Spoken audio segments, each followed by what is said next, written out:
আসসালামাইকুম প্রিয় শিক্ষার্থীবৃন্দ, আশা করি তোমরা ভালো আছো। আমি মোহাম্মদ বজলুল হক, প্রভাষক পদার্থবিজ্ঞান, আহমদ মানি একাডেমি স্কুল অ্যান্ড কলেজ থেকে অনলাইন ল্যাব ক্লাসে দ্বাদশ শ্রেণীর শিক্ষার্থীবৃন্দেরকে স্বাগত জানাচ্ছি। তোমরা যারা ইতিমধ্যেই লাইভ ক্লাসের সাথে জড়িত হয়েছ, তারা তোমাদের বন্ধুদের শেয়ার করে দাও এবং ক্লাসে সক্রিয় থাকো। তোমাদের সাথে ইতিমধ্যেই তাপগতিবিদ্যা নিয়ে আলোচনা করেছি। গত ক্লাসে আমি কার্নোই ইঞ্জিন সম্পর্কে ধারণা দিয়েছি, বোঝানোর চেষ্টা করেছি। আশা করছি যে তোমরা সেগুলি বুঝতে পেরেছ। আজকে ওই তাপীয় ইঞ্জিনের দক্ষতা নিয়ে আলোচনা করব। তাপীয় ইঞ্জিনের দক্ষতা।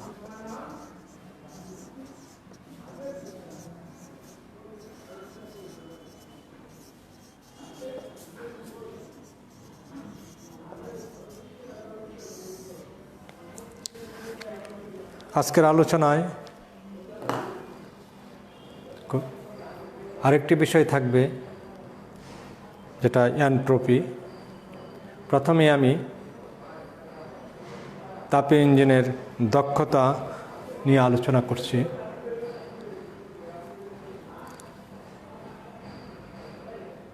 দক্ষতা ইংরেজিতে এফিসিয়েন্সি অফ হিট ইঞ্জিন, তাপীয় ইঞ্জিনের দক্ষতা।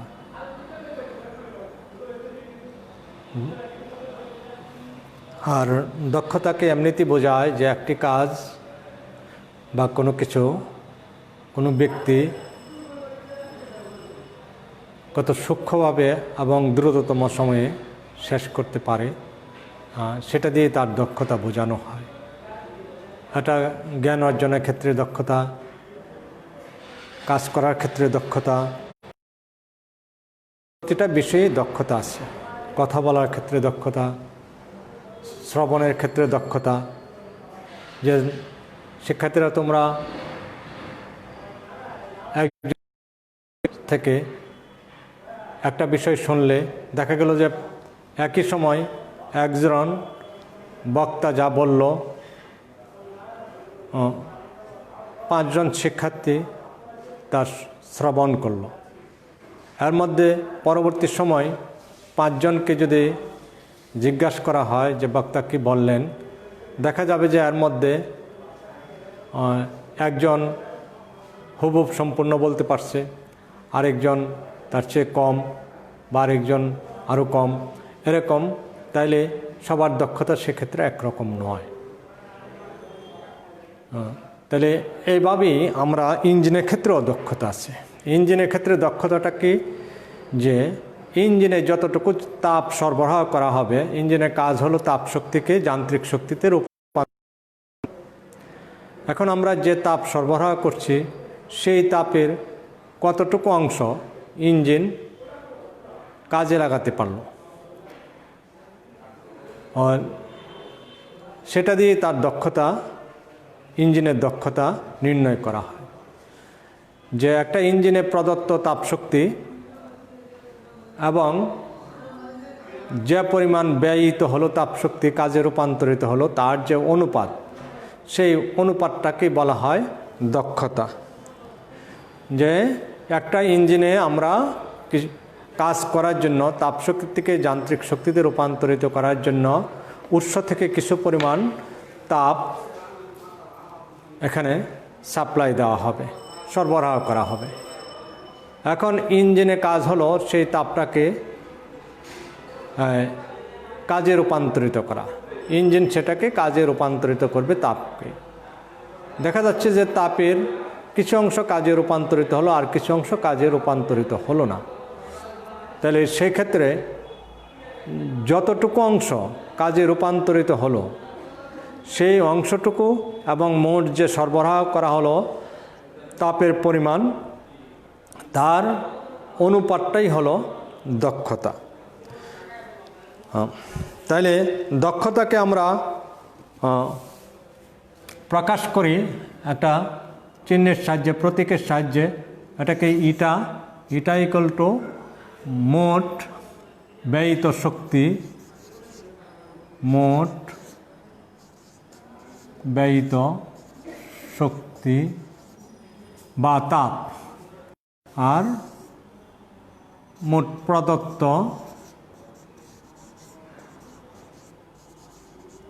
শক্তি। এই যে অনুপাত, এই অনুপাতটাই হলো দক্ষতা। দক্ষতাকে ইটা দ্বারা প্রকাশ করা হয়। এখন আমরা যদি ধরে নিই যে একটা ইঞ্জিনের ক্ষেত্রে একটা উৎস থাকবে, সেই উৎস তাপমাত্রা T1,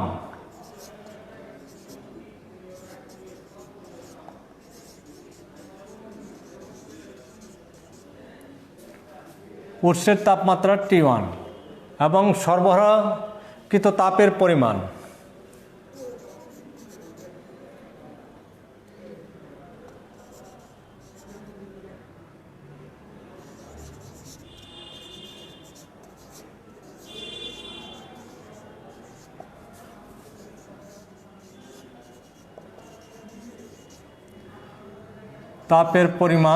Q1। এখন দেখা গেল এই সরবরাহকৃত তাপটা নিম্ন তাপমাত্রায় যাবে।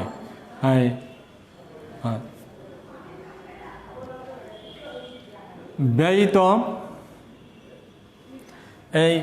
এখানে কিউ পরিমাণ তাপ সরবরাহ করা হলো, শোষিত তাপের পরিমাণ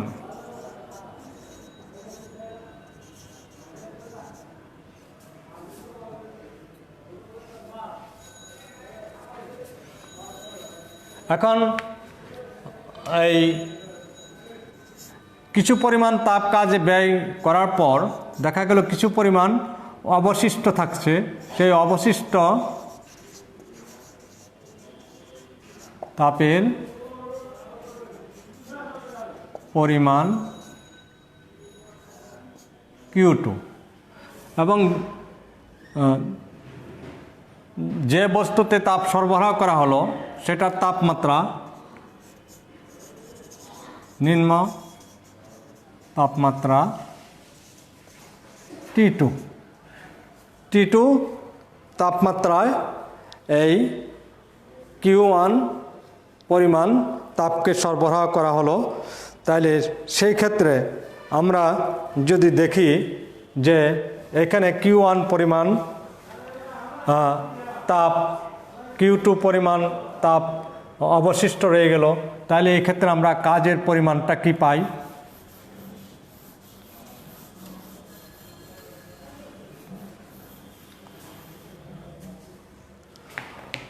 এখন এখানে কাজ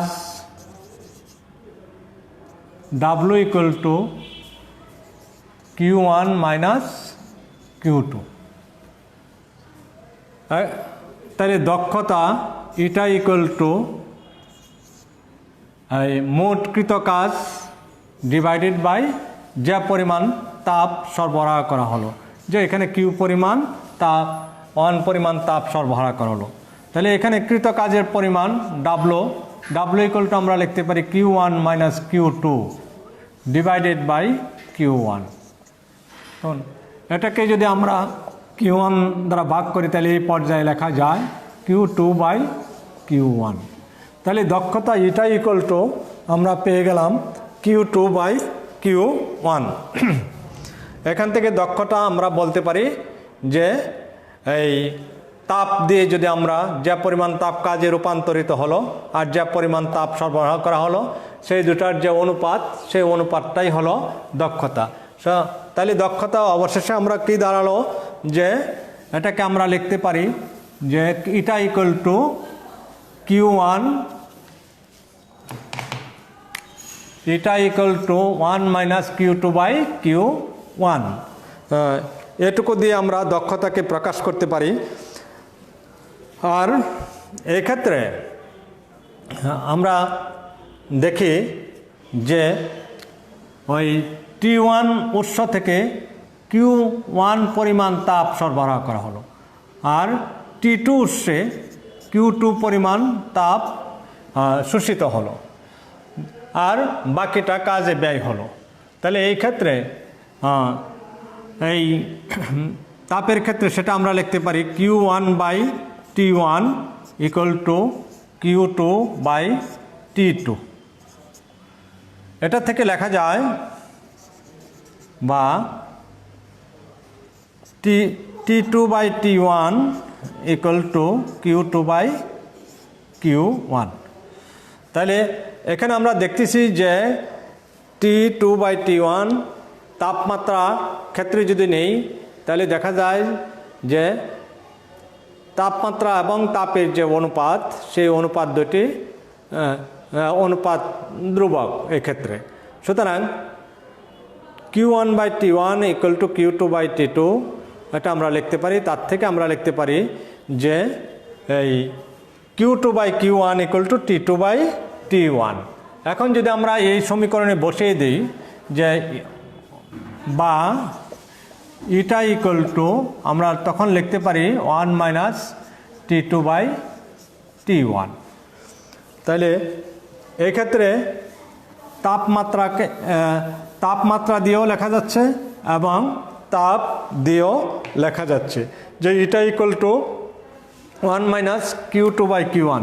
এখানে যেহেতু Q2/Q1 = T2/T1, এটা বা এটা = 1 - T2/T1 × 100%। যে দক্ষতা যখনই বলা হয় তখন দক্ষতাকে শতকরায় প্রকাশ করা হয়, যে এটা আমরা তখন সেটাকে শতকরায় প্রকাশ করি। যে একটি ইঞ্জিনের দক্ষতা বলা হলো 40%, হয় এরকম কোথাও 25%, কোথাও 50%। তাহলে ইঞ্জিনের দক্ষতাকে শতকরায় প্রকাশ করা হয় যে আমরা যে পরিমাণ তাপ দিলাম, কি পরিমাণ তাপকে কাজে পরিণত করলো, সেটা দিয়ে আমরা তার দক্ষতাকে রূপান্তরিত করতে পারি, প্রকাশ করতে পারি, এবং সেই দক্ষতাকে শতকরায় প্রকাশ করা হয়। বাস্তবে এমন কোনো ইঞ্জিন পাওয়া সম্ভব নয় যেটা 100% কাজ সম্পন্ন করে, যে এটা সম্ভব নয়। তাহলে এই ক্ষেত্রে আমরা এটা দেখেছি T1, কিন্তু T1 is always greater than T2। তাহলে T1 is greater than T1 - T2। যদি আমরা এটা এরকম লিখতে পারি যে T1 - T2 / T1, তাহলে দেখা যাচ্ছে যে T1টা এই T1 এবং T2-র যে পার্থক্য, এই পার্থক্যের চেয়ে সবসময় বড়। তাহলে এই রাশিটা সবসময় T1-এর চেয়ে ছোট। T1 is greater than T1 - T2। তাহলে এই রাশিটা সবসময় T1 - T2 is greater than এত আমরা লিখতে পারি। তাহলে এটা আমরা পেয়ে গেছি এরকম একটা রিলেশন। সুতরাং এই ক্ষেত্রে আমরা বলতে পারি যে T1 - T2, যখন T1 = T2 হয়ে যাবে তখন দক্ষতা পাওয়া যাবে না। আর যেহেতু এই T1টা সর্বদাই T1 - T2-র চেয়ে বড়, সুতরাং আমরা সেই ক্ষেত্রে বলতে পারি যে দক্ষতা এই ক্ষেত্রে কোনো ছোট রাশিকে বড় রাশি দিয়ে ভাগ দিলে সেটার মান কি ছোটই হবে। সেই ক্ষেত্রে আমরা বলতে পারি যে দক্ষতা কখনো 100% পাওয়া সম্ভব নয়। তাহলে ইঞ্জিনের দক্ষতা নিয়ে আমরা আলোচনা করলাম। আশা করছি শিক্ষার্থীরা তোমরা এই দক্ষতা কী এবং দক্ষতাকে কিভাবে গাণিতিক রূপে প্রকাশ করা যায় সেটা তোমরা বুঝতে পেরেছ। যে দক্ষতা হলো ইঞ্জিনের প্রয়োগকৃত শক্তিকে কতটুকু কাজে রূপান্তরিত করতে পারে। তাইলে সেটা নির্ণয় করার উপায় কি, যে প্রয়োগকৃত শক্তি এবং কাজে ব্যয়িত শক্তি দক্ষতা দিয়ে প্রকাশ করা হয়। আবার এখানে দক্ষতাকে উষ্ণতা দিয়েও প্রকাশ করা যায়, যে তাপমাত্রা আমরা একটা তাপমাত্রা T1 থেকে T2-তে যখন চলে গেল নিম্ন তাপমাত্রায়, তখন সেই ক্ষেত্রে আমরা দক্ষতাকে এই তাপমাত্রা দিয়েও প্রকাশ করতে পারি, যে এখানে কতটুকু এই দুইভাবেই এখানে দক্ষতাকে প্রকাশ করা যায়। তারপরে আমরা যে বিষয়টা আলোচনা করতে চাই যে তোমরা এনট্রপি,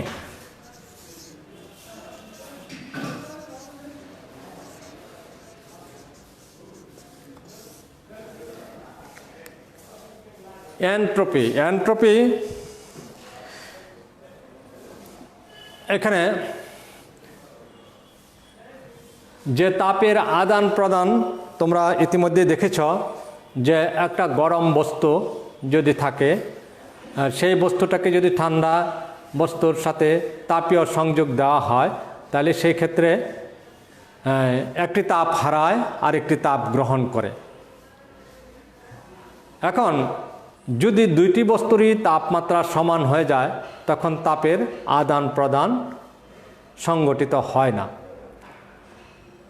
এই যখনই আদান প্রদান সংগঠিত না হবে, তখন কি শক্তিকে কোনো কাজে রূপান্তরিত হচ্ছে না, শক্তিকে কাজে রূপান্তরিত করা যাচ্ছে না। তাইলে যখনই আমরা কোনো সিস্টেমে দেখব যে এই কাজ করার অক্ষমতা চলে আসবে, তখনই সেখানে সেই অক্ষমতাটাই হলো এনট্রপি।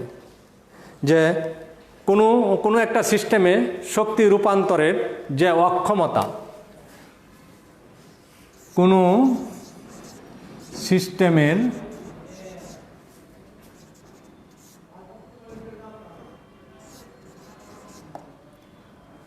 শক্তি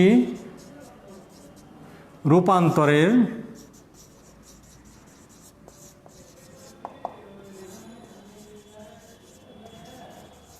অক্ষমতাকেই এনট্রপি বলা হয়।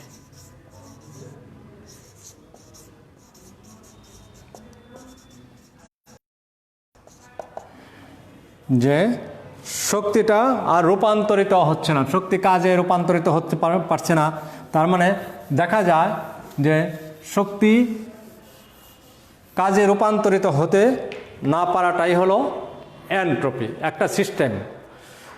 তাহলে এই সিস্টেমে শক্তি যখন কাজে রূপান্তরিত হতে পারবে না, তখনই তাকে সেই অক্ষমতাটাকে বলা হবে এনট্রপি।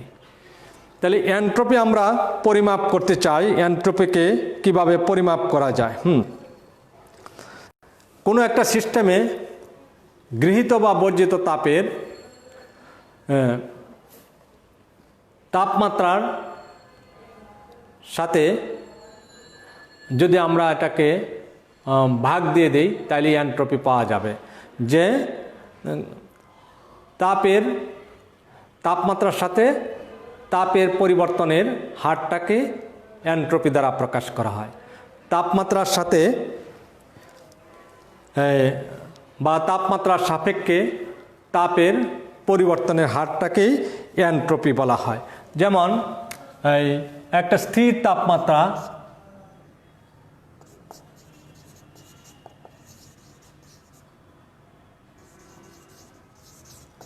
স্থির তাপমাত্রা টি, এখানে কিউ পরিমাণ ডি কিউ পরিমাণ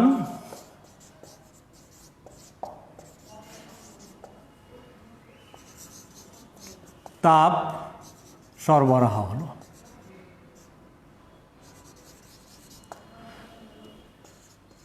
তাহলে এনট্রপিকে প্রকাশ করা হয়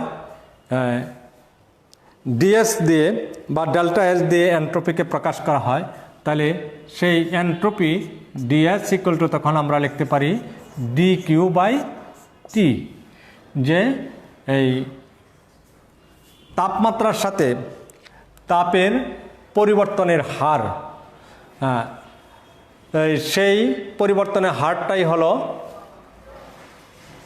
এনট্রপি। এনট্রপিকে ডিএস দ্বারা প্রকাশ করা যায়, সুতরাং DS equal to D Q by DT, এটা আমরা লিখতে পারি।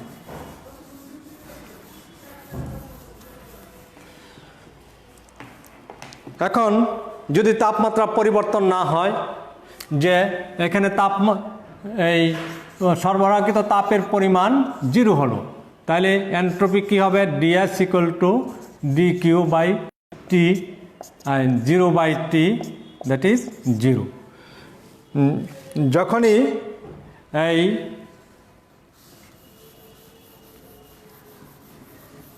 তাপের পরিমাণটা 0 হবে, যে তাপ প্রবাহিত হবে না, গৃহীত হবে না, বর্জিত হবে না, তার মানে ডি কিউ ইকুয়াল টু 0। যখনই ডি কিউর পরিমাণ 0 হবে, তখন কি এনট্রপির পরিমাণ 0 হবে। তাহলে বলা যায় যে এনট্রপি পেতে হলে তাপমাত্রা পার্থক্য থাকতে হবে এবং সেখানে তাপের প্রবাহ থাকতে হবে। তাপমাত্রা পার্থক্য থাকলেই তাপের প্রবাহ হবে, সে আর না হয় তাপের প্রবাহ পাওয়া যাবে না।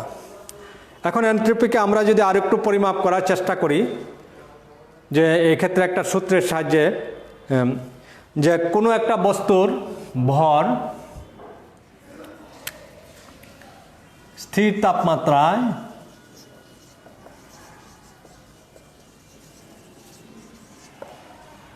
কোন বস্তুর ভর m এবং আপেক্ষিক তাপ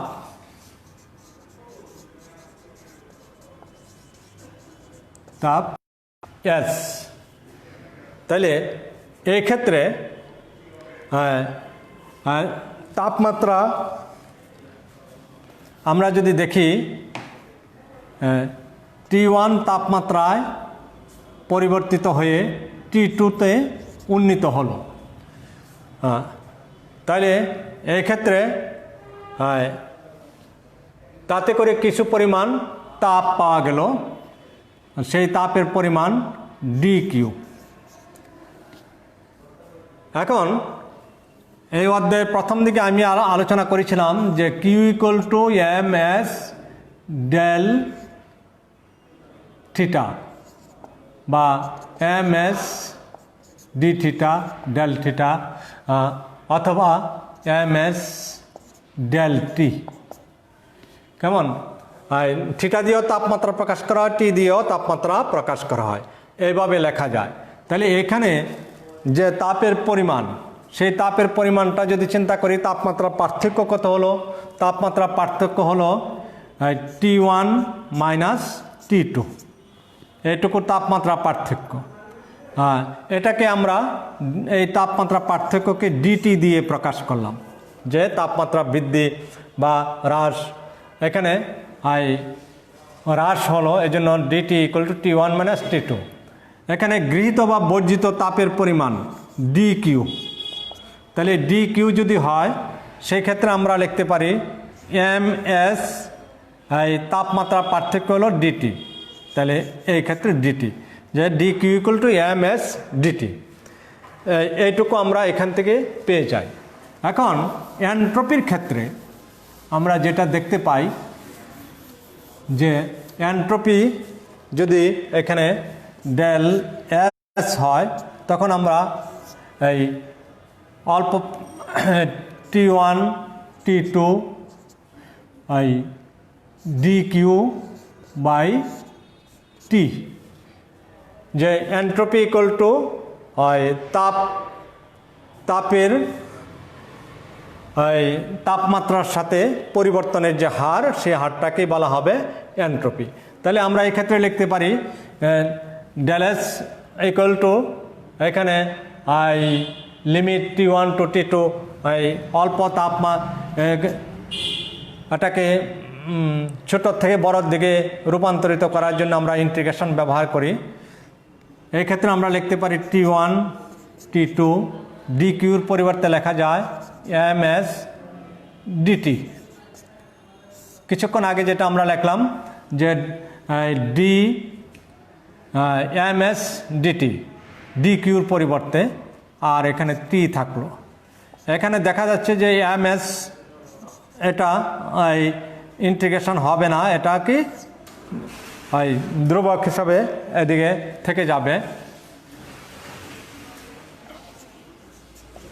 তাহলে এখানে T2 T1 dt by t, এটাকে আমরা লিখতে পারি অতএব del S equal to ms ln t T2 T1, যে তোমরা ইন্টিগ্রেশনের মধ্যে টি ইনভার্স 1 যদি থাকে বা ডিটি বাই ডিএক্স যদি থাকে, তখন আমরা সেখানে কি লিখতে পারি, লগ দিয়ে প্রকাশ করা হয়। তাহলে সেই ক্ষেত্রে ইন্টিগ্রেশনের নিয়ম অনুসারে আমরা সেটা লিখতে পারি ln T2 log T2 minus log T1। তাহলে দাঁড়ালো কি শেষ পর্যন্ত, যে এন্ট্রপি পরিমাণ ms into log T2 minus T1, তাপমাত্রার পার্থক্য দিয়ে আমরা সেখানে এটাকে প্রকাশ করতে পারি। তাহলে এই ক্ষেত্রে আমরা এন্ট্রপি কিভাবে পাবো সেটা এখানে পেয়ে গেলাম, যে এন্ট্রপির পরিমাণ ডেল এস বা ডিএস দিয়ে প্রকাশ করা হয়, সেটাকে আমরা লিখতে পারি যে তাপমাত্রার সাপেক্ষে তাপের যে পরিবর্তনের হার, সেটাই হলো এন্ট্রপি পরিমাপ। আর কোনো সিস্টেমের শক্তি রূপান্তরের যে অক্ষমতা, সেটাকেই বলা হয় এন্ট্রপি।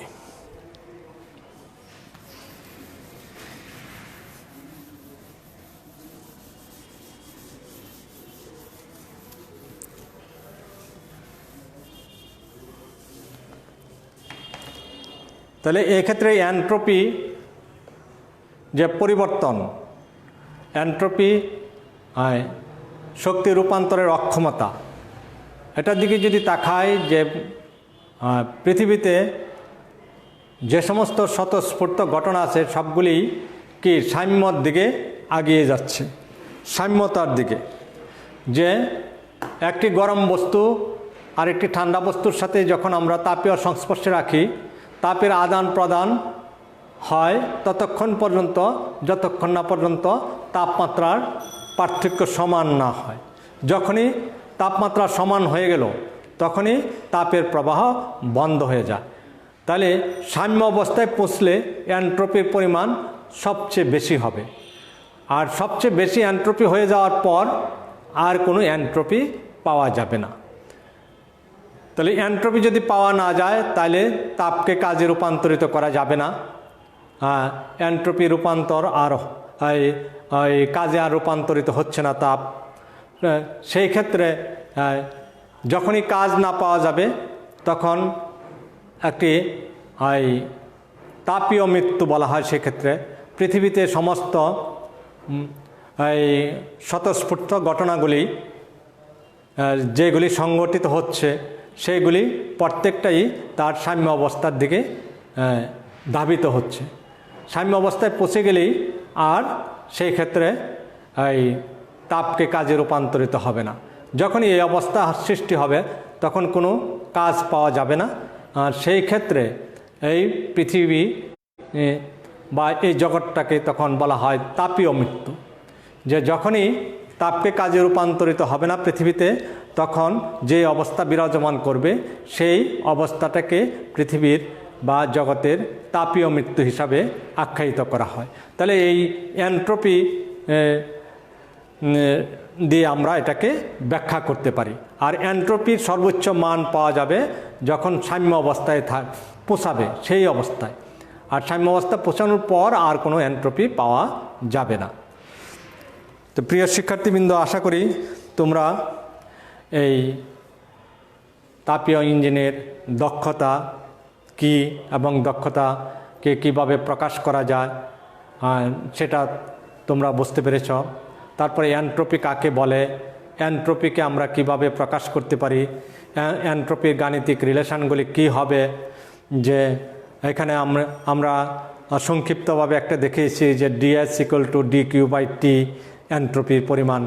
আবার সেটাকে যদি দুইটা তাপীয় অবস্থা হয়, একটা T1 তাপমাত্রা আর একটা T2 তাপমাত্রায় থাকে, কোনো একটা বস্তুর ভর যদি m থাকে, আপেক্ষিক তাপ যদি s থাকে, তাহলে সেই ক্ষেত্রে এখানে গৃহীত বা বর্জিত যে তাপের পরিমাণ সেটা Q = ms del θ, তার থেকে আমরা একটা রিলেশন পাই যে dQ = ms dt। সেই রিলেশন দিয়ে আমরা যখন এন্ট্রপি হিসাব করি তখন আমরা সেই ক্ষেত্রে পেয়ে যাই del S = ms এই ln T2 - ln T1। এভাবে আমরা এন্ট্রপির পরিমাণ করতে পারি, পরিমাপ করতে পারি। এবং এন্ট্রপি যে সর্বাধিক হবে কখন, যখন তাপীয় সাম্য অবস্থায় উন্নীত হবে তখন সর্বাধিক এন্ট্রপি পাওয়া যাবে, তারপরে আর এন্ট্রপি পাওয়া যাবে না। আর তাপীয় সাম্য অবস্থা পৌঁছানোর পর দেখা যাচ্ছে যে কোনো তাপ কাজে রূপান্তরিত হচ্ছে না, তখন কোনো কাজ পাওয়া যাবে না। সেই অবস্থায় পৃথিবীর সমস্ত ঘটনা যেগুলি ধাবিত হচ্ছে, প্রতিনিয়তই ঘটনা ঘটছে স্বতঃস্ফূর্তভাবে, সেই ঘটনাগুলি আর তখন ঘটবে না, দ্যাট ইজ তখন কোনো কাজ পাওয়া যাবে না, ফলে কি ওই তাপীয় মৃত্যু ঘটবে। তাহলে এই বিষয়গুলি তোমরা বাসায় একটু অনুশীলন করবে এবং বারবার অনুশীলন করে সেগুলিকে শিখে নেবে এবং পরবর্তী সময় যাতে তোমরা সেইগুলি আবার প্রয়োজনের ক্ষেত্রে ব্যবহার করতে পারো। তোমাদের দীর্ঘায়ু এবং সুন্দর জীবনের প্রত্যাশায় এখানেই শেষ করছি। আল্লাহ হাফেজ।